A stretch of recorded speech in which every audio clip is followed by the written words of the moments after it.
हम एक बार पहले कथा में कहे थे कि सुखी जीवन के लिए अच्छा घर का होना जरूरी नहीं है। सुखी जीवन के लिए अच्छा घर का होना जरूरी नहीं है। सुखी जीवन के लिए घर के अंदर सोफा सेट होना जरूरी नहीं है। सुखी जीवन के लिए घर के अंदर टीवी होना जरूरी नहीं है। सुखी जीवन के लिए घर के अंदर बहुत सारे ठाठ होना जरूरी नहीं है। सुखी जीवन के लिए घर में सोना, चांदी, हीरा, पन्ना ये सबका होना जरूरी नहीं है।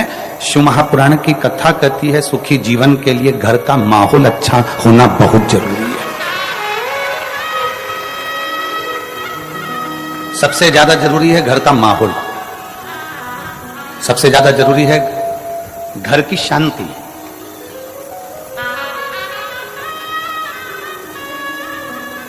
हम आपसे पूछें, मेरी जो जीजियां बैठी हुई हैं, मेरे जीजा बैठे हुए हैं, मेरी बेटियां, मेरे बेटे, मेरी माताएं, मेरे भाई बैठे हुए हैं, हम आपसे पूछें एक बात, तुम्हारे घर में धन बहुत है, तुम्हारे घर में सोफा सेट भी लगा हुआ है, तुम्हारे घर में संपदा भी बहुत है, तुम्हारे घर में टीवी, फ्रिज सब कुछ है, सारा सुख है, पूरा सुख तुम्हारे घर के अंदर है। दुकान भी अच्छी है, घर भी अच्छा है, 2 मंजिल का, 3 मंजिल का, सब बना। और पति खूब दारू पिए, खूब गाली दे, दिन रात नशे में धुत रहे, तो मेरी जीजियों से पूछना है, ईमानदारी से बोलो वो घर किसी काम का है? जम के तो बोलो जरा। वो सोफा सेट किसी काम का है? वो धन और दौलत किसी काम की है? घर में सोफा सेट है, डाइनिंग सेट है, हीरे का सेट है, सोने का सेट है, चांदी का सेट है, बर्तन का सेट है, और आदमी अपसेट है, तो वो सेट किसी काम का नहीं है महाराज। वो सेट किस काम का? उस सेट की कोई मूलता नहीं, उस सेट की कोई महत्वता नहीं, उस सेट की कोई प्रधानता नहीं।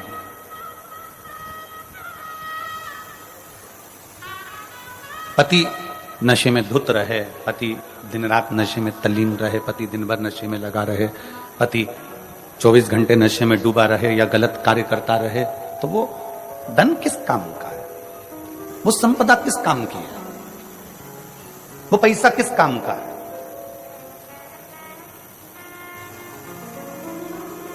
उस धन की कोई मूलता नहीं। हमने भिलाई की कथा में एक बात कही थी, श्रीमती कौशल्या देवी सहाय जी यहां पर बैठी हुई हैं। हमने भिलाई की कथा में एक बात कही थी कि भारत की भूमि का कोई ऐसा मुख्यमंत्री नहीं है जिनकी धर्मपत्नी कथा बैठकर सुनती हो। केवल छत्तीसगढ़ शासन के मुख्यमंत्री जी ऐसे हैं जिनकी धर्मपत्नी कथा में बैठती है। और मैं इनको बहुत बहुत धन्यवाद भी देता रहता हूं कि आपको साधुवाद है। और पूरी टीवियां खोलकर देखना, दिन भर कथा आती है, प्रत्येक प्रदेश की आती है, प्रत्येक देश की आती है, पर कहीं पर कोई आपको नहीं मिलेगा। पर शंकर के प्रति जो इनका विश्वास है, दोनों धर्मपत्नी, पति और पत्नी दोनों का, माननीय मुख्यमंत्री जी का भी और माननीय मैडम जी, जो विश्वास शिव के प्रति है,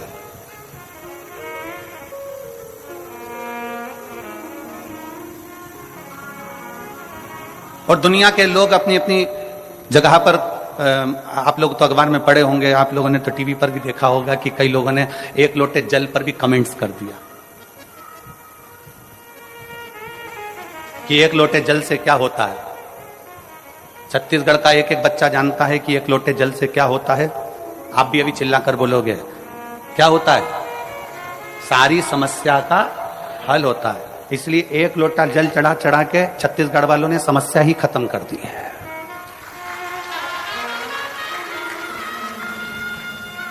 छत्तीसगढ़ वालों ने 1 लोटा जल चढ़ा चढ़ा के समस्या खत्म कर दी। इसलिए अब लोगों को लग रहा है जगह जगह जाकर कर रहे हैं जल चढ़ाने से क्या होगा, क्या होगा, क्या होगा। उनको चिल्ला कर कहना चाहिए सारी समस्या का हल लोटा जल। 1 लोटा जल चढ़ा इसलिए समस्या पूरी खल्लास। समस्या पूरी समाप्त। भीतर से शिव भक्ति को जागृत करिए, भीतर से शंकर के प्रति भक्ति को जागृत करिए। खेत में काम करो ना, कल पत्र पढ़ा था, पत्र में था वो खेत 1 एकड़ जमीन थी उसकी, और खेत में जाकर थोड़ा सा जल छींटता था, शंकर जी पे चढ़ा हुआ जल चढ़ाता, अपना काम में लग जाता, छोटी सी दुकान करता, धीरे धीरे धीरे धीरे देव। एकदम किसी की फाइल अगर मोटी है ना तो उसको निपटाने में थोड़ा समय लगता है, पर मेरा शंकर को थोड़ा समय लग सकता है तुम्हारे दुख को मिटाने में, तुम्हारी तकलीफ को मिटाने में।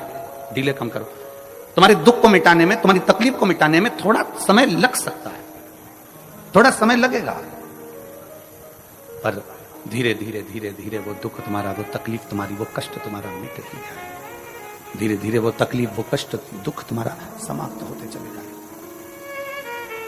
चढ़ाते रहो, शिव के धाम जाते रहो, शंकर के मंदिर जाते रहो, शिव को 1 लोटा जल समर्पित करते रहो। क्या मिलेगा, कैसे मिलेगा, कब मिलेगा, ये वो जान सकता है,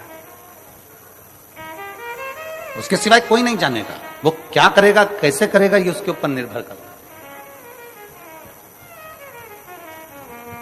और पतंग उड़े आकाश माने, डोर थारा हाथ मान। पतंग यदि आकाश में उड़ती है तो उड़ाने वाले के हाथ में उसकी डोर रहती है। किसके हाथ में रहती है? उड़ाने वाले के हाथ में उसकी पतंग की डोर उड़ाने वाले के हाथ में रहती है। उसी तरह शंकर को जल चढ़ाने वाले की डोर शंकर के हाथ में रहती है। वो कहां उड़ाता है, कैसे उड़ाता है, वो वही जान सकता है। वो कैसे उड़ाएगा,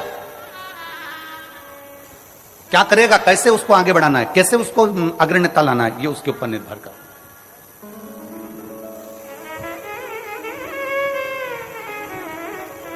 शिव महापुराण की एक बात बड़ी सुंदर है कि कर्म मत छोड़ो, मेहनत मत छोड़ो, कर्म करते रहो, मेहनत करते रहो, खेती करते रहो, दुकान चलाते रहो, नौकरी करते रहो, व्यापार करते रहो, व्यवसाय करते रहो, कर्म करते रहो।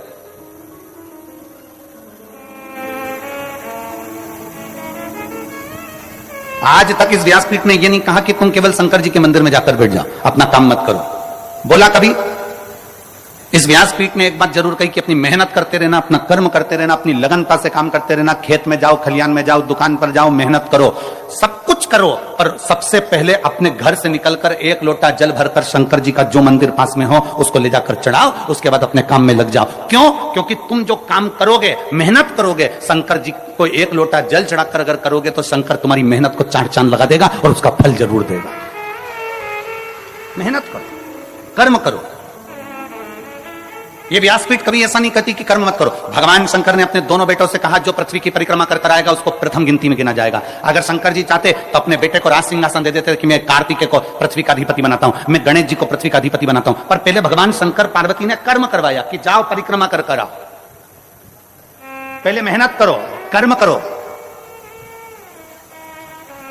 और तुम मेहनत करोगे, कर्म करोगे तो सफलता मिलेगी ही, ये निश्चित है, सफलता मिलेगी। और कहीं का महाराज तुमको मिल जाए, कहीं का बाबा जोगी ऐसा मिल जाए कि तुम मेरे पास में आके बैठ जाना, तुम्हें कुछ नहीं करना पड़ेगा और तुम्हें सोने के हंडे मिल जाएंगे, तुम्हें सोने का घड़ा मिल जाएगा, तो सबसे पहले हमें बताना, हम भी चले जाएंगे।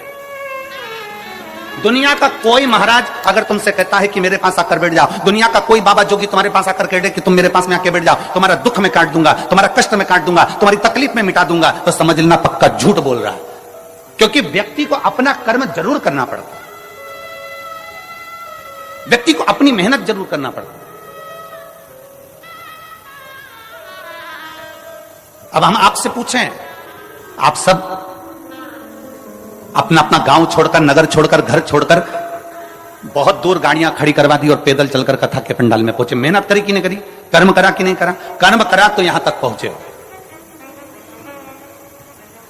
पहुंचे हो, कथा मिल रही है, पहुंचे हो तो कथा श्रवण कर रहे हो, मिल रही है। तो यह अंदाजा लगाकर रखना, अगर तुम कथा तक आए हो तो एक ना एक दिन मेरा शंकर भी तुम्हारे दरवाजे तक जरूर आएगा। आपकी लगनता से, आपके कर्म से, आपकी मेहनत से मेरा शिव आपके नजदीक पहुंचता है। भगवान शंकर ने गणेश जी से ये नहीं कहा कि तू बैठ जा सिंहासन पर। भगवान शंकर ने षडानंद कार्तिकेय जी से ये नहीं कहा कि तू बैठ जा सिंहासन पर। भगवान शंकर ने कहा जो पृथ्वी की परिक्रमा कर कर आएगा उसको प्रथम गिनती में गिना जाएगा।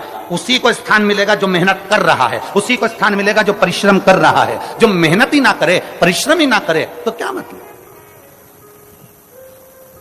बिना मेहनत के कैसे आगे बढ़ेगा?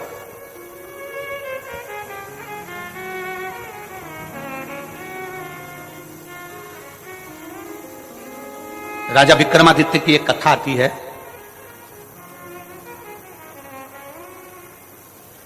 कि राजा विक्रमादित्य एक बार बहुत सारे ब्राह्मणों को, संतों को भोजन के लिए बुला लिया।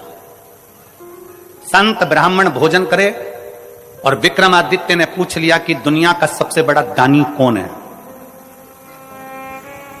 दुनिया का सबसे बड़ा दानदाता कौन है? जितने ब्राह्मण बैठे थे सबने कह दिया दुनिया का सबसे बड़ा दानी राजा विक्रमादित्य है। दुनिया का सबसे बड़ा दानदाता राजा विक्रमादित्य है, अवंती का नरेश है। एक ब्राह्मण बैठा था, एक संत बैठा था, वो मुंह उतार कर बैठ गया। उसने नहीं कहा कि दुनिया का सबसे बड़ा दानी राजा विक्रमादित्य है, ये वो बोला ही नहीं। उसने नहीं बोला दुनिया का सबसे बड़ा दानदाता राजा विक्रमादित्य है, ये वो बोला ही नहीं। उसके मुख से शब्द नहीं निकला, आवाज नहीं निकली। राजा विक्रमादित्य ने देखा कि ये बहुत देर से बैठा है, चुप होकर बैठा है, सबने बोला पर ये नहीं बोला है, इसका मुख उतरा हुआ है, इसका चेहरा उतरा हुआ है, जरा मैं इससे पूछूंगा जरूर, इसके मन में कुछ चल रहा है। राजा विक्रमादित्य ने उसको बुलाया और बुलाकर पूछा, क्यों ब्राह्मण देवता, सबने कहा कि दुनिया का सबसे बड़ा दानवीर राजा विक्रमादित्य है, पर आपने नहीं बोला, क्या बात है? आपके मन में कोई संशय है? आपके मन में कोई प्रश्न है? आपके मन में कोई बात है? बताओ जरा, क्या बात है? क्या संशय है? क्या विचार है आपका? राजा विक्रमादित्य की बात सुनी तो ब्राह्मण को लगा अगर मैं बोल दूंगा, राजा के पक्ष की बात बोलूंगा तो मुझे इनाम मिलेगा, पर राजा के विपक्ष की बात बोलूंगा तो मुझे मृत्युदंड मिल सकता।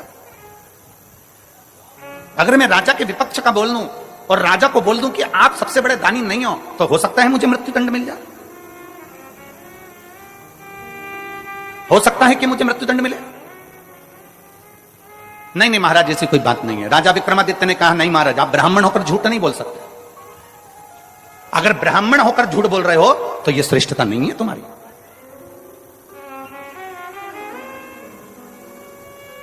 झूठ बोला था गौ माता ने भगवान राम जी के आगे, तो आज भी गौ माता का मुख झूठा कहा जाता है, इसलिए गौदान गाय की पूंछ पकड़कर किया जाता है। आप झूठ ना बोलिए, आप सत्य बोलने का प्रयास करिए। और गया क्षेत्र में एक बार झूठ बोला है ब्राह्मण देव ने कि सीता जी ने कोई पिंडदान नहीं किया है। मां जानकी जी का श्राप भी लगा है ब्राह्मण देवता। फाल्गु नदी ने झूठ बोला तो फाल्गु को भी श्राप लगा। आप झूठ ना कहिए, आप सत्य बोलिए। ब्राह्मण देवता ने मन में सोचा कि अंदर संकोच रखने से क्या फायदा। हमने अभी एक कथा में कहा था कि भोजन नहीं पचता है, भोजन नहीं पचता है तो बीमार कर देता है। भोजन नहीं पचा तो बीमार कर देगा।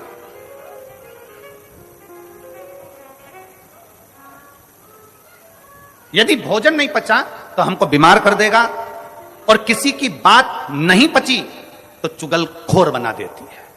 अगर बात नहीं पची और किसी ने कहा तुमसे ऐसा ऐसा ऐसा और बात नहीं पची ना, तो तुम 10 जगह जाकर कहोगे उसने तो मुझे ऐसा कहा था, उसने तो मुझे ऐसा बोल दिया था, उसने तो मुझे ऐसा कर दिया। चुगलखोर तुम्हें तुरंत बना देगा, एक चुटकी के अंदर चुगलखोर बना देगा अगर बात नहीं पची तो।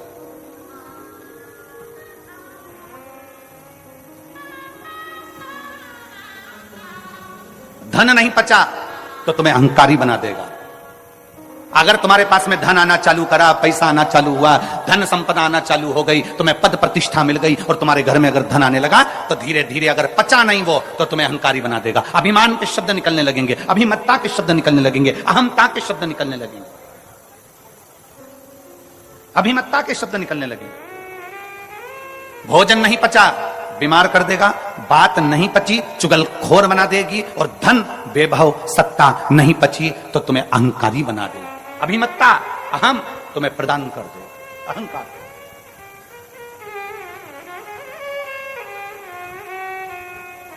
कई बार बड़े बड़े अगर कोई ऑफिसर हो जाते हैं और उनके घर के बच्चे अगर धन देख लेते हैं कि हमारे पिता के पास में कितना धन है, हमारे घर में कितना धन है, हमारे दादाजी के पास कितना धन है, हमारे दादा ये पद पर रहे, हमारे पिता ये पद पर रहे और उनके पास में इतना धन है, तो कई बार बच्चे चलते चलते रोडों पर भी किसी ना किसी से अपशब्द कहते हुए चले जाते हैं। तू मुझे जानता नहीं है, तू मुझे पहचानता नहीं है, मैं किस ऑफिसर का बेटा हूं, तूने मुझे देखा नहीं है, मैं कौन हूं, तू मुझे जानता नहीं है। मतलब धन पच नहीं रहा, धन पच नहीं रहा, इसलिए अहंकार हो गया। बात पच नहीं रही इसलिए चुगलखोर बना दे रही है। भोजन पच नहीं रहा इसलिए बीमार बना दे रहा। बचना भी तो चाहिए। भोजन पचेगा तो कभी बीमार नहीं होगे, बात पचेगी तो कभी चुगलखोर नहीं होगे, धन पचेगा तो कभी अहंकारी नहीं होगे। पचाना सीखो, पचाना सीखो।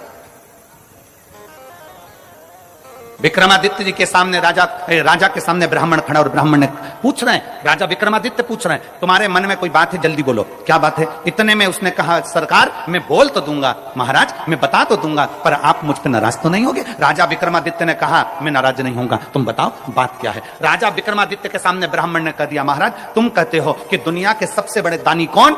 सबने कहा कि राजा विक्रमादित्य दुनिया का सबसे बड़ा दानी है, पर मैं कहता हूं राजन, समुद्र के उस पार एक चंद्रायन नाम का राजा रहता है। वो एक दिन में 1 लाख सोने की मुद्रा का दान करता है। एक दिन में जब तक वो 1 लाख सोने की मुद्रा का दान ना कर दे तब तक ना वो अन्न ग्रहण करता है ना वो पानी पीता है। राजा विक्रमादित्य ने सोचा कि ये ब्राह्मण बोला। राजा विक्रमादित्य ने फूल की माला ब्राह्मण को पिनाई, कहा तुमने हिम्मत तो करी है। जैसे कल वो बेटी ने प्रश्न लिखकर भेजे तो हमको अच्छा लगा, इसलिए हमने उस बेटी को यहां बुलाया कि कम से कम बेटी ने हिम्मत तो करी है, बोलने की सामर्थ्यता तो रखी है, लिखने की सामर्थ्यता तो रखी है। केवल सहे जाओ सहे जाओ सहे जाओ वो श्रेष्ठता नहीं है, थोड़ा बोलने की भी दम चाहिए, थोड़ा लिखने की भी सामर्थ्यता चाहिए। कम से कम उस बेटी ने लिखने की सामर्थ्यता तो करी, इसलिए उस बेटी को बुलाकर कल हमने बेलपत्र दी कि तुमने पत्र में प्रश्न अच्छे लिखे। ए गुरुजी,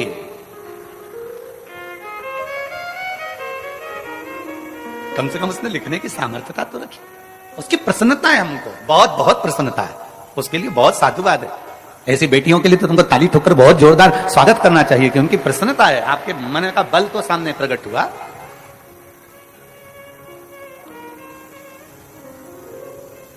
ये भीतर की प्रबलता है उसकी। राजा ने माला मंगवाई, ब्राह्मण के गले में पहनाई कि तुमने बोलने की सामर्थ्यता तो रखी। राजा को रात भर नींद नहीं आई, रात भर, कि ऐसा कौन सा राजा है जो 1 लाख सोने की मुद्रा रोज देता है, उसके बाद भोजन करता है, पानी पीता है, जरा मैं पता तो करूं। राजा ने आधी रात को एक सेवक के कपड़े पहने और राजा समुद्र के पार चला गया। समुद्र के पार जाकर राजा चंद्रायन के पास पहुंचा और वहां के द्वारपालों से विनती करी कि मुझे राजा से मिलना है। राजा से मिले, बताया नहीं कि मैं राजा विक्रमादित्य अवंतिका नरेश हूं। जाकर कहा, महाराज मैं अवंतिका नरेश हूं, तो ये नहीं कहा, ये नहीं बोल, कुछ नहीं बोल। जाकर कहा, महाराज मुझे आपके यहां काम की जरूरत है, आप मुझे काम पर रख लेंगे क्या? मुझे यहां काम पर रख लेंगे, मुझे यहां काम दे देंगे आप मुझे काम प्रदान कर देंगे? राजा चंद्रायन ने पूछा, तुम क्या काम कर सकते हो, बताओ, क्या काम करोगे तुम, वो बताओ। विक्रमादित्य ने कहा, राजा विक्रमादित्य एक सेवक के वेश में खड़े होकर कहते हैं, महाराज जो कोई नहीं कर सकता वो काम में कर सकता, जो कोई ना कर सके। क्योंकि राजा विक्रमादित्य काम इसलिए कर सकता है, जो कोई नहीं कर सकता वो राजा विक्रमादित्य इसलिए कर सकता है क्योंकि राजा विक्रमादित्य के पास में बेताल था, बेताल को बोल देता तो सब काम हो जाता। तो उसको मालूम है कि जो कोई ना कर पाए वो राजा विक्रमादित्य कर पाए।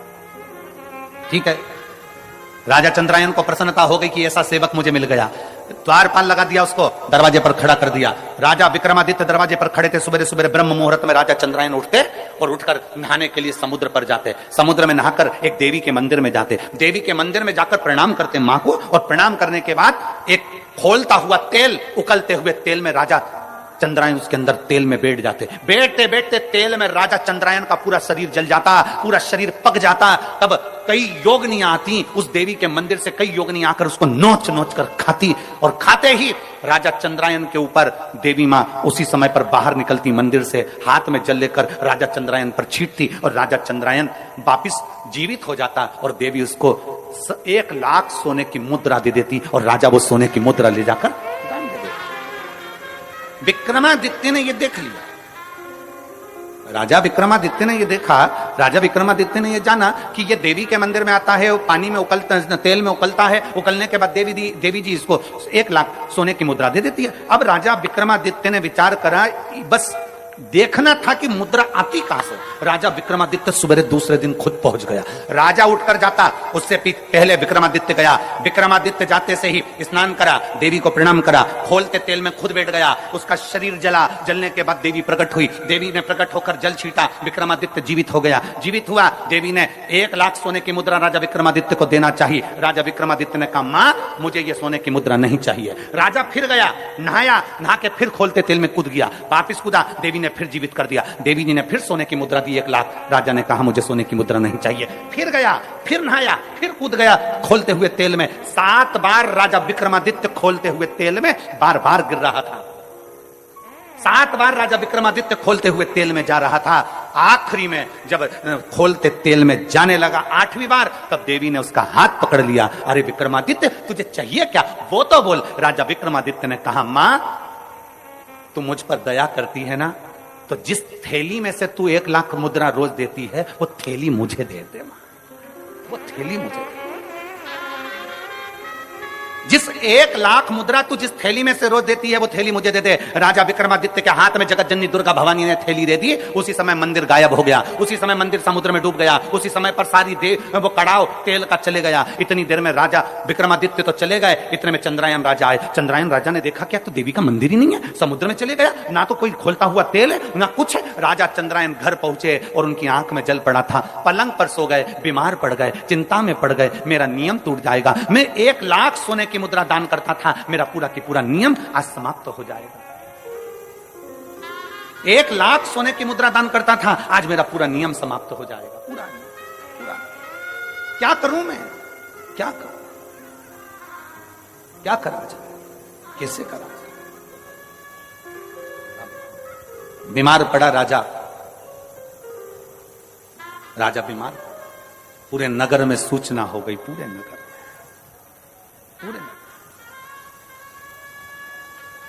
और पूरे नगर में जब सूचना हुई, पूरे नगर में जब सूचना हुई, सारे नगर में सूचना पहुंच गई। और पूरे नगर में जब सूचना पहुंची, सूचना होने पर मालूम पड़ा कि राजा बीमार पड़ गया। विक्रमादित्य राजा के पास में पहुंचे और राजा विक्रमादित्य ने कहा, महाराज आप बीमार क्यों पड़े हो। राजा चंद्रायन ने अपनी पूरी बात बता दी। विक्रमादित्य ने कहा, महाराज बीमार मत होइए, ये सोने की थैली लीजिए, रोज 1 लाख मुद्रा इसमें से निकाल लीजिए, दान कर दीजिए। राजा चंद्रायन ने पूछा विक्रमादित्य से, तुम्हारे पास ये थैली कैसे आ गई। महाराज जब आप मुझे सुबह अपने साथ लेकर गए, मैं दरवाजे पर खड़ा था, मैंने देखा आप खोलते हुए तेल में उकल रहे थे, चीख रहे थे, आपका दर्द मुझसे सहन नहीं हुआ, इसलिए देवी मां की आराधना कर कर वो थैली में आपके लिए लेकर आ गया। ये लो थैली आपके पास में रखिए, वो थैली में आपके लिए लेकर आ गया, ये थैली आपके पास रखिए। ब्राह्मण को सूचना मिली कि राजा चंद्रायन को सोना उगलने वाली थैली विक्रमादित्य दिया है। तब राजा के दरबार में आकर ब्राह्मण चिल्लाकर बोला कि राजा विक्रमादित्य जैसा दानी दुनिया में कोई नहीं हो सकता। अगर वो थैली धमतरी वालों तुम्हें मिल जाती तो संसार के किसी व्यक्ति को वो सोना उगलने वाली, सोना देने वाली, 1 लाख स्वर्ण मुद्रा देने वाली थैली संसार के किसी व्यक्ति को मिल जाती तो कोई उस चंद्रायन राजा को नहीं देता, स्वयं दान करता, स्वयं करता। पर विक्रमादित्य वो दानी थे जो दूसरे का दुख देखा नहीं जाता था। उनको उकलते हुए तेल में देखा, उनको तड़पते हुए देखा, तो राजा विक्रमादित्य ने सोचा ये रोज तेल में उकलेगा, इसलिए मुझे ये देखा नहीं जाएगा, तो सोने की थैली दे दी। अब मत उकलना, ये सोने की मुद्रा तुम दान करते रहो, ये सोने की मुद्रा तुम देते रहो, ये सोने की मुद्रा तुम प्रदान करते रहो। दानी वो नहीं है जो बहुत सारा धन दे दे, दानी वो नहीं है जो किसी को वस्त्र दे दे, दानी वो नहीं है जिस किसी को पूंजी दे दे, दानी वो नहीं है जो किसी को स्वर्ण दे दे, दानी वो नहीं है जो बहुत सारा धन दौलत संपदा दे दे, दानी वो है जो दूसरे का चेहरा देखकर पहचान जाए कि इसके दिल में दर्द क्या है, इसको तकलीफ क्या है, इसको कष्ट क्या है, इसके अंदर इतना दर्द क्यों छुपा हुआ है, ये रोता क्यों है, क्यों इसकी आंख में आंसू है। दुनिया का सबसे बड़ा दान, अगर संसार का कोई दान सबसे बड़ा है तो वो प्रेम का दान है। आप किसी के दुख में शामिल हो जाएं, आप किसी के तकलीफ में शामिल हो जाएं, आप किसी के कष्ट को थोड़ा कम कर दीजिए, किसी के यहाँ जाकर उसके दुख को कम कर दीजिए, किसी के कष्ट को कम कर दीजिए, तो दुनिया के दानी कहलाओगे। इसलिए शंकर भगवान को ओघड़ दानी कहा जाता है। शिव जी को ओघड़ दानी इसलिए कहते हैं क्योंकि मेरा भोलेनाथ एक लोटा जल चढ़ाने वाले का दुख नहीं देख सकता, उसका दुख तुरंत काट देता है, इसलिए उसको ओघड़ दानी कहते हैं। मेरे शंकर भगवान को ओघड़दानी इसलिए कहा जाता है क्योंकि वे दूसरे का दुख नहीं देख सकते, दूसरे की तकलीफ नहीं देख सकते, दूसरे का दर्द नहीं देख सकते। जो शंकर जी के मंदिर में गया, गरीब है, अमीर है, जैसा है, शिव को एक लोटा जल चढ़ाता है तो उसके दुख को वो काट देता है, उसके दर्द को वो मिटा देता है। ओघड़दानी है वो, दुनिया का श्रेष्ठ। किसी के जीवन के दुख को समाप्त करना, बस निवेदन एक ही है, अपने कर्म के साथ, अपनी मेहनत के साथ, अपनी लगनता के साथ शंकर के मंदिर में जाइए, अपनी मेहनत के साथ अपनी खेती पर काम करिए, अपनी मेहनत के साथ अपनी दुकान पर काम करिए, अपनी मेहनत के साथ अपनी ड्यूटी करिए, और मेहनत का फल भोलेनाथ देगा, एक लोटे जल के साथ जरूर देगा। आप उसको जल समर्पित करते रहिए। कई लोग कहते गुरुजी, एक पत्र है देखिए,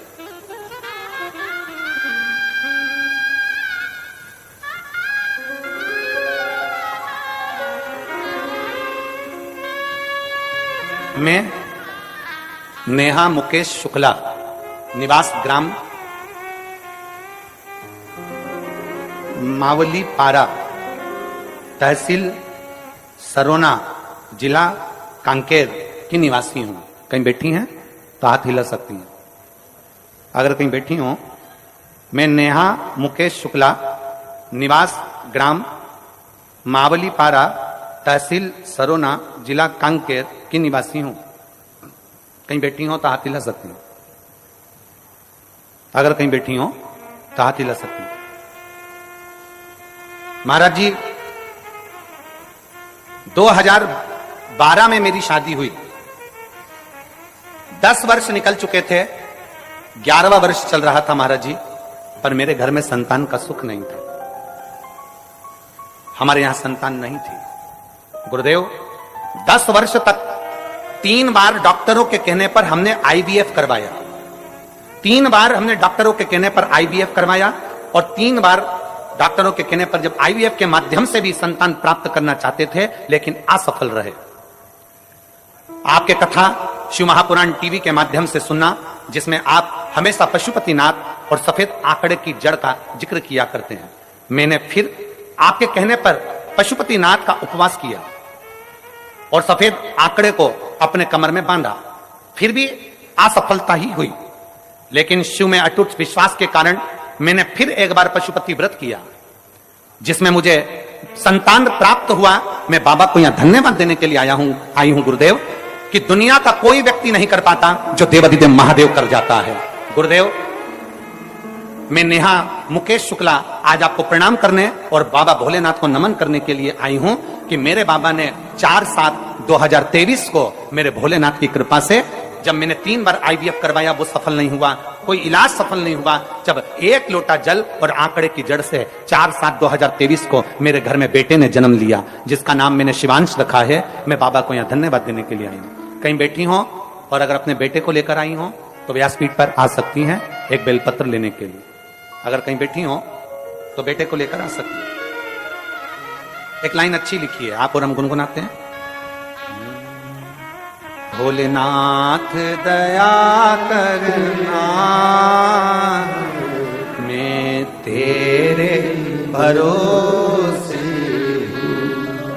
शंभुनाथ दया करना, मैं तेरे भरोसे,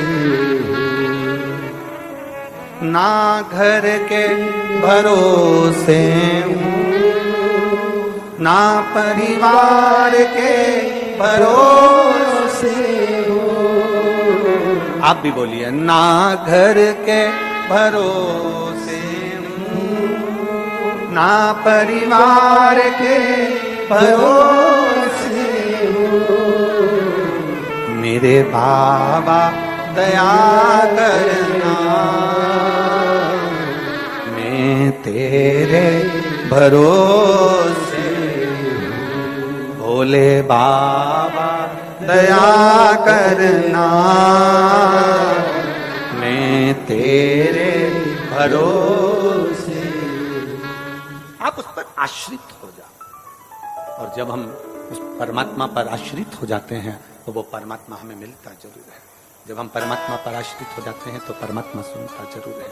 जब हम परमात्मा पर आश्रित हो जाते हैं तो परमात्मा कृपा करता जरूर है। जब हम परमात्मा पर आश्रित हो जाते हैं तो वो परमात्मा हमारे साथ कदम से कदम मिलाकर चलता जरूर है, जरूर चलता है, कार्य करता जरूर है। और शंभु शरणे पड़ी मांगो घड़ी दुख का दया करी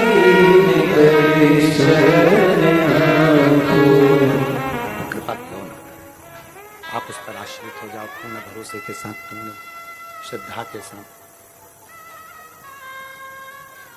और जब पूर्ण श्रद्धा पूर्ण भरोसे के साथ जब हम आश्रित होंगे, पूर्ण श्रद्धा पूर्ण भरोसे के साथ जब हम आश्रित होंगे तो क्यों ना सुनेगा वो। प्रेशर बढ़ाओ, प्रेशर। पूर्ण श्रद्धा पूर्ण विश्वास के साथ क्यों ना सुनेगा।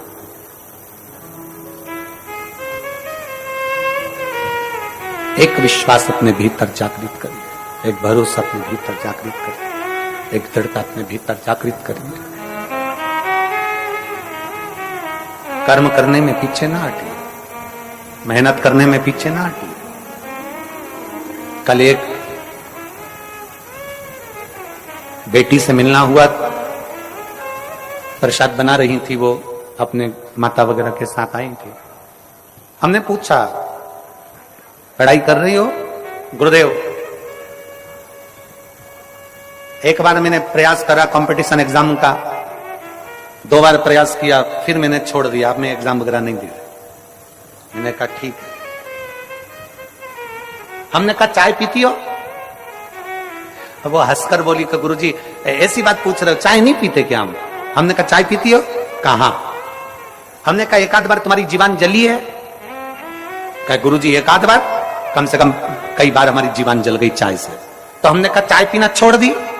तो क्या कोई चाय पीना छोड़ते हैं क्या? हमने कहा जब चाय से जीवान जल रही है तो भी तुम चाय पी रहे हो, तो एक आध 2 बार अगर कंपटीशन एग्जाम में फेल भी हो गए तो फिर मेहनत करो, एक दिन सफलता तुम्हारे हाथ लगेगी जरूर।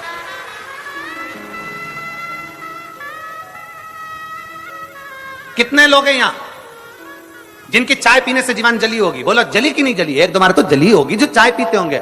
हम तो पीते भी नहीं, तो हम बोले भी काय को। चाय पीने से जीवान जल रही है पर हम चाय नहीं छोड़ते, फिर धीरे धीरे पीते हैं, फूंक मार कर पीते हैं, ठंडा कर कर पीते हैं, और आखिरी में चाय पीना हमने छोड़ा नहीं। एक बार कंपटीशन एग्जाम में बैठे, फेल हो गए, एक बार एग्जाम दिया, फेल हो गए, एक बार तकलीफ आई, फेल हो गए, कोई बात नहीं, हिम्मत मत हारना। चाय पीना नहीं छोड़ रहे तो हम मेहनत करना कैसे छोड़ दें? फिर एग्जाम दो, फिर कंपटीशन एग्जाम में बैठो, फिर मेहनत करो, और जब बार बार मेहनत करोगे तो एक दिन मंजिल तक पहुंच ही जाओगे, सफलता तुम्हारा कदम चूमेगी। कौन कहता है भगवान आते नहीं, कोई उसको शबरी की तरह बुलाते नहीं। कौन कहता है भगवान आते नहीं, कोई उसको प्रेमवश बुलाता नहीं। उसको बुलाने के लिए तुम्हारा प्रेम जागृत चाहिए। प्रेशर बढ़ाओ, प्रेशर। उसको बुलाने के लिए तुम्हारा प्रेम जागृत चाहिए, जागृत। सफलता तुम्हारे सम्मुख में होगी, सफलता तुम्हारे सामने होगी। अपना परिश्रम पूरा करिए, अपनी मेहनत पूरी करिए। शिव कथा कर रही है, ब्रह्मा जी और भगवान विष्णु ने मिलकर मंथन किया एक पर्वत का। उस पर्वत में से खंभ प्रकट हुआ अग्नि का। उस अग्नि के खंभ में भगवान शंकर के शिवलिंग की आकृति प्रकट हुई। ब्रह्मा जी उस शिवलिंग का शीश देखने जा रहे हैं। भगवान नारायण उसका चरण देखने जा रहे हैं। ब्रह्मा जी शीश देखने जा रहे हैं, नारायण चरण देखने जा रहे हैं।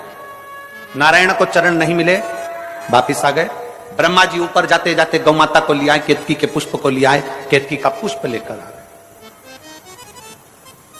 केतकी का पुष्प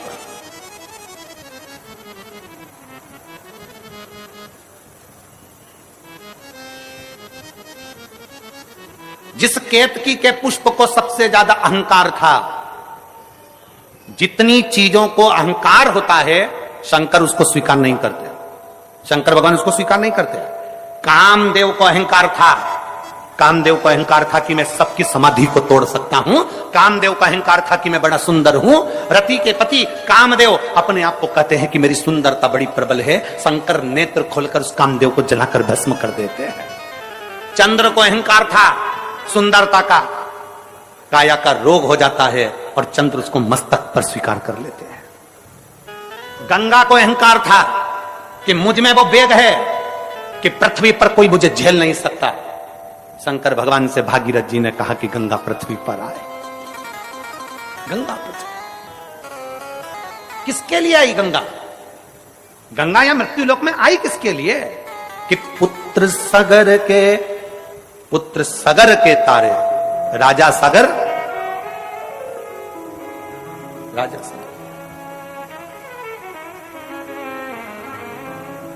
राजा सगर की दो धर्मपत्नी, एक पत्नी से एक पुत्र और दूसरी पत्नी से 60,000 पुत्र। राजा सगर ने अश्वमेध यज्ञ रखा। अश्वमेध यज्ञ जब पूर्ण होता है तो पूरा ब्रह्मांड उसी का हो जाता है। इंद्र को लगा ये राजा सगर इंद्र के सिंहासन पर भी आक्रमण कर लेगा, तो इसका यज्ञ खंडित करना है। यज्ञ खंडित हो। आपकी अगर कोई प्रतिज्ञा होती है ना, उस प्रतिज्ञा को अगर कोई खंडित करता है तो समझ लो कि खुद देवता आगे रहकर खंडित करवाना है। कहीं ये उस लेवल तक ना पहुंच जाए। जैसे इस बेटी ने लिखा कि गुरुदेव मैंने एक बार पशुपतिनाथ का व्रत किया, एक बार सफेद आंकड़े की जड़ को बांधा, एक बार मैंने सफेद आंकड़े की जड़ का प्रयोग करा, मेरा नहीं हुआ, गर्भ नहीं ठहरा। 10 साल तक जब गर्भ नहीं ठहरा मैंने दूसरी बार फिर पशुपति व्रत करा। अर्थात आप जब कोई चीज पाना चाहते हो, आप कुछ अच्छा करना चाहते हो, तो भगवान भी आपकी बहुत परीक्षा लेता है। एक बार पशुपति व्रत करा नहीं हुआ, 2 बार पशुपति व्रत करा नहीं हुआ, एक बार सफेद आंकड़े की जड़ बांधी, उतने में हताश हो गए कि हमने तो एक बार बांध के देख ली, हमने 2 बार बांध के देख ली, हमारा तो गर्भ ही नहीं ठहरा, हमने तो सियोर वाले महाराज की कथा 3-4 बार सुन के देख ली, हमारा तो गर्भ ही नहीं ठहरा, हमारा तो ये काम नहीं हुआ, हमारा तो वो काम नहीं हुआ। कभी कभी विचार करो, हिम्मत नहीं हारना है, प्रयास करते रहना है। एक बार अगर सफेद आंकड़े की जड़ बांधी है, दूसरी बार फिर बांधो, तीसरी बार फिर बांधो, थोड़ी थोड़ी महीने 2 महीने में प्रयास करते रहो, देगा वो। उसके दरवाजे से कोई खाली नहीं जाता। यहां इतने बैठे हो ना, 3 महीने के अंदर मेरा बाबा देवाधिदेव महादेव तुम्हारी झोली में क्या डालेगा ये वही जान सकता है। क्या प्रदान करेगा ये उसके ऊपर निर्भर करता है। एक पत्र देखो,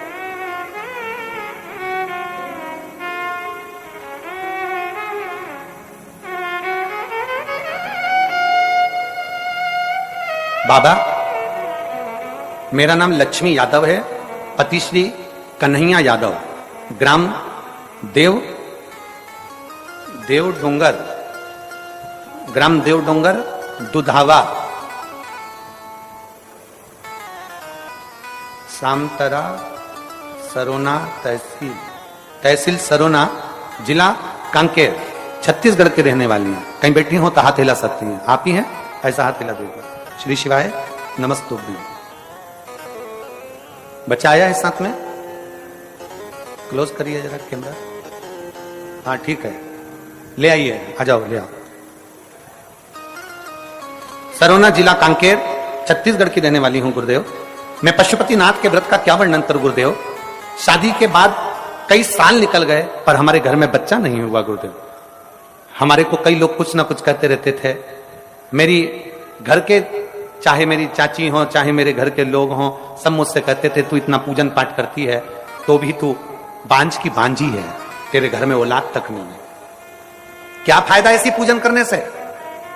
गुरुदेव, हम लोग जिस क्षेत्र में रहते हैं ना गुरुदेव, दुनिया के लोग कहते हैं कि पूजन से क्या फायदा होता है, लोग ऐसा बता बताकर दूसरे धर्म की ओर ले जाते हैं। गुरुदेव, हमारे रिश्तेदार हमसे कहते थे, तू इतनी पूजन करती है कौन सा फायदा, कथा सुनती है कौन सा फायदा, तेरी यहां औलाद नहीं हो सकती। कई साल निकल गए थे गुरुदेव, तब सारे रिश्तेदार ताना देते थे, पूजन करना छोड़ दे, भगवान को भजना छोड़ दे। तब आपकी कथा पहली बार टीवी पर सुनी गुरुदेव, और उस कथा को दिल से लगा लिया। तब से मैंने विचार कर लिया कि मेरा बाबा अब तो सुनेगा जरूर। आसन लगा के टीवी के सामने कथा सुनती, बाबा से प्रार्थना करती, सफेद आंकड़े की जड़ का प्रयोग किया, पशुपतिनाथ का व्रत किया, और 3 महीने में मेरा गर्भ ठहर गया, और बाबा की कृपा से मेरे को संतान की प्राप्ति हो गई। मैं बाबा को यहां धन्यवाद देने के लिए आया हूं। श्री शिवाय नमस्ते। मैं शिव को प्रणाम करने के लिए, बाबा को नमन करने के लिए। एक विश्वास, ये दुनिया के लोग कहेंगे शंकर को जल चढ़ाने से कुछ नहीं होने वाला, ये दुनिया के लोग कहेंगे शंकर को जल चढ़ाने से कुछ नहीं होगा, पर मेरा निवेदन है, ये जितने पत्र यहां रखे हैं ना, इन पत्रों को जरा एक आध बार दिल से पढ़ना, मालूम पड़ेगा। आ जाओ बेटा।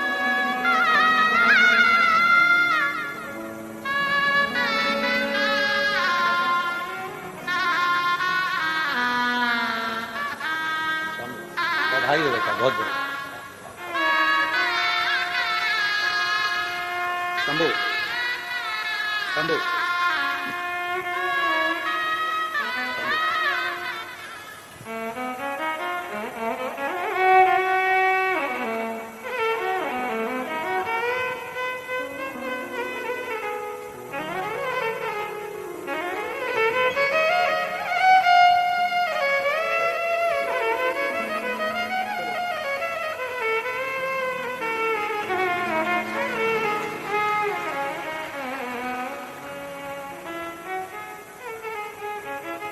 एक विश्वास अपने भीतर प्रकट है। पत्र में उसने लिखा कि रिश्तेदार कहते हैं पूजन करना छोड़ दो, रिश्तेदार कहते हैं मंदिर जाना छोड़ दो, क्यों जाते? हमारा निवेदन है, संपूर्ण इस वनवासी क्षेत्र के, धमतरी जिले के संपूर्ण क्षेत्रवासियों से निवेदन है, जो शंकर के मंदिर जाता रहता है, शंकर के शिवलिंग पर एक लोटा जल चढ़ाता रहता है, एक ना एक दिन बाबा उसका हाथ पकड़कर उसको मंजिल तक पहुंचा जरूर दे।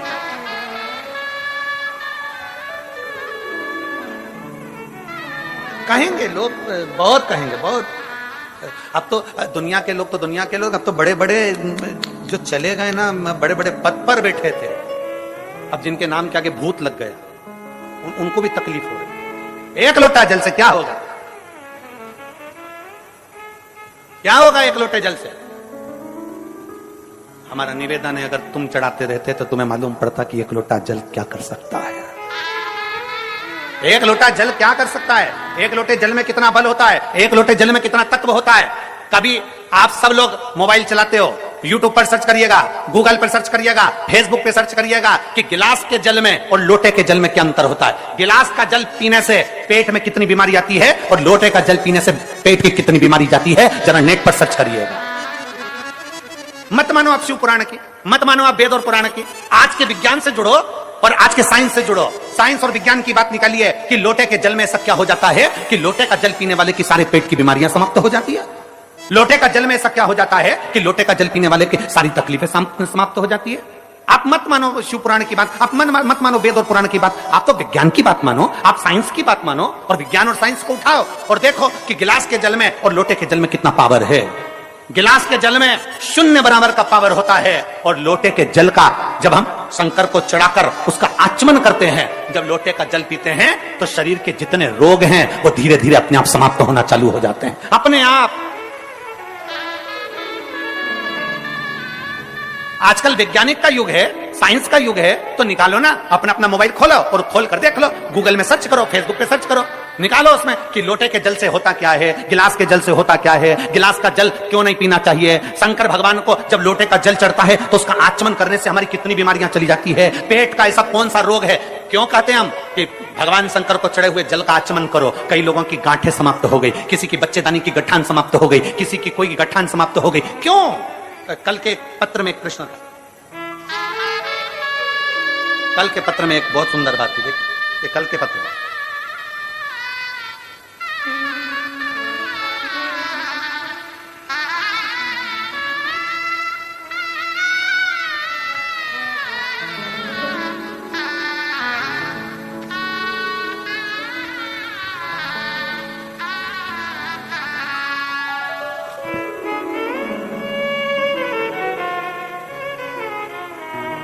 मैं पवन सिंह पुत्र स्वर्गीय श्री जीवन सिंह निवासी भोजगढ़ गुणा झुंझुनू मैं राजस्थान की निवासी हूं और राजस्थान से यहां कथा सुनने आई हूं। कहीं बैठी हो तो हाथ हिलाइए। झुंझुनू राजस्थान से आई है। पवन सिंह पुत्र स्वर्गीय श्री जीवन सिंह निवासी भोजगढ़ गुंडा झुंझुनू राजस्थान। कहीं बैठी हो तो हाथ हिला सकती हैं। जिनका मोबाइल नंबर ये है। पत्र को आप लोग एलईडी पर पढ़ सकते हैं, आस्था चैनल पर पढ़ सकते हैं। अगर कहीं बैठी हो तो हाथ हिला सकती हैं। मैं झुंझुनू राजस्थान की निवासी हूं। गुरुदेव भगवान शिव पर चढ़ाए गए जल की महिमा का मैं क्या गुणगान करूं। आप लोग आस्था चैनल पर और एलईडी पर पत्र को पढ़िएगा। गुरुदेव भगवान शिव पर चढ़ाए गए जल की महत्ता का मैं गुणगान करूं। आपके बताए हुए अनुसार हमारी माता जी के मुंह में सफेद छाले हो गए थे। हमने उसको कई जगह दिखाया, आराम नहीं आया, क्योंकि वो छाले साधारण नहीं थे। वो छाले कोई साधारण नहीं थे, आराम नहीं आया। फिर उनको हम जयपुर में प्राइवेट अस्पताल में दिखाने ले गए, जांच कराई तो उनको दलक शुगर बताया और भी बीमारियों को दर्शाया गया। पर हमको थोड़ा सा दुख हुआ। डॉक्टर ने सलाह दी कि आप दवाइयां लें। हमने दवाइयां ली पर वो छाले समाप्त नहीं हुए। दिक्कत बढ़ती चली गई। खाने पीने में अब पूर्ण तरह से उनका खाना पीना बंद हो गया। तब किसी ने कहा, पड़ोसन कहती है शिव मंदिर में जाओ, एक लोटा जल चढ़ाओ, उस लोटे का जल लाकर शंकर का चढ़ाया हुआ जल मां को देना प्रारंभ करो। हमने लोटे का जल चढ़ाकर मां को देना प्रारंभ करा। अब हमारी माता को आराम लग गया और उन्होंने भोजन करना प्रारंभ कर दिया। अब वो ठीक है। मैं बाबा को यहाँ धन्यवाद देने के लिए आई। ये शिव तत्व है, ये औघड़ी है, ये शंभु है। ये कल के पत्र में था, नहीं है, कल के पत्र में था। अगर कहीं बैठी हो तो बेलपत्र के लिए आ सकती है। एक शिव तत्व अपने भीतर होना चाहिए। शिव महापुराण की कथा कहती है डॉक्टर शंकर का एक रूप है। डॉक्टर शंकर का एक रूप है। जब शरीर में कष्ट आए तो सबसे पहले डॉक्टर के पास जाना चाहिए, क्योंकि शिव का रूप डॉक्टर है। शरीर में कष्ट हो डॉक्टर के पास जाओ, जांच का बोले जांच कराओ, जो बोले वो करो, पर साथ में इलाज के साथ शंकर को एक लोटा जल चढ़ाते रहो।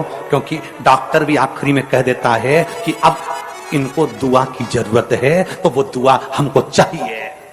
डॉक्टर भी आखिरी में कह देता है कि अब मेरे हाथ में नहीं, अब उसके हाथ में है। मतलब डॉक्टर के साथ एक डॉक्टर और है। जब वो ऑपरेशन करने जाता है तो साइन करवा लेता है, सिग्नेचर करवा लेता है कि मेरी जवाबदारी नहीं है। सिग्नेचर जिसने करा है उसकी जवाबदारी है। ऑपरेशन में जाने से पहले कोई डॉक्टर ऐसा नहीं कि सीधे ऑपरेशन थिएटर में ले जाए, सिग्नेचर करवाता है पहले कि अब जवाबदारी तुम्हारी है। ये ठीक है नहीं है? डॉक्टर शंकर का एक रूप है। सबसे पहले डॉक्टर को चेकअप कराओ और चेकअप कराने के बाद डॉक्टर जैसा बोले वैसी दवाई खाओ, पर उसके साथ में शंकर पर भरोसा करते हुए चलो तो तुम्हारा कार्य सफल जरूर होगा। ऐसा नहीं कि केवल जल पर आश्रित हो गए, नहीं, शंकर का रूप है डॉक्टर, इसलिए उस पर भी आश्रित हो। शिव का रूप है डॉक्टर, उस पर भी आश्रित हो। और जब दवाई शरीर में ना लगे तब कौन से महादेव का नाम लेना है? जम के बोलो, जम के। कुंद कैश्वर, कुंद कैश्वर महादेव का नाम लेकर डॉक्टर की दवाई को खुद खाओ, पर भगवान का नाम लेकर, कुंद कैश्वर महादेव का नाम लेकर। डॉक्टर दवाई लिखा है, उस दवाई को हमें खाना है, पर कुंदकेश्वर के नाम से खाओ, शरीर को लगेगी, क्यों ना लगे। और जब हम उस पर आश्रित हो जाते हैं, इसीलिए शास्त्र कहता है, शिव तत्व कहता है, भगवान शंकर की कथा कि कोई किसी में मगन, कोई किसी में मगन, कोई किसी में मगन, कोई किसी में मगन, मैं तो भोले की दीवानी, भोले नाथ में मगन, मैं तो भोले की दीवानी, भोलेनाथ में मगन, मैं तो शंभू की दीवानी, शंभुनाथ में मगन, मैं तो शंभू की दीवानी, कोई किसी में मगन, कोई किसी में मगन, कोई किसी में मगन, कोई किसी में मगन, मैं तो भोले की दीवानी, भोलेनाथ में मगन, मैं तो भोले की दीवानी, भोलेनाथ में मगन, मैं तो शंभू की दीवानी, शंभुनाथ में मगन, मैं तो शंभू की दीवानी, शंभुनाथ में मगन। जय हो।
शंभो।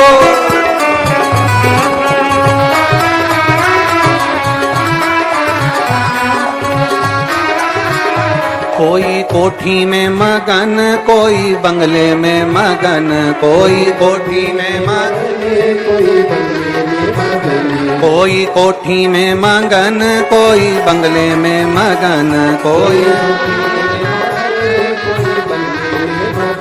मेरी छोटी सी झोपड़िया में मैं तो मगन, मेरी छोटी सी झोपड़िया में मैं, मेरी छोटी सी झोपड़िया में मैं तो मगन, मेरी छोटी सी झोपड़िया,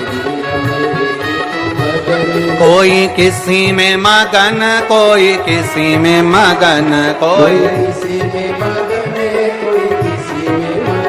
मैं तो भोले की दीवानी, भोलेनाथ में मगन, मैं तो भोले की दीवानी, भोलेनाथ में मगन।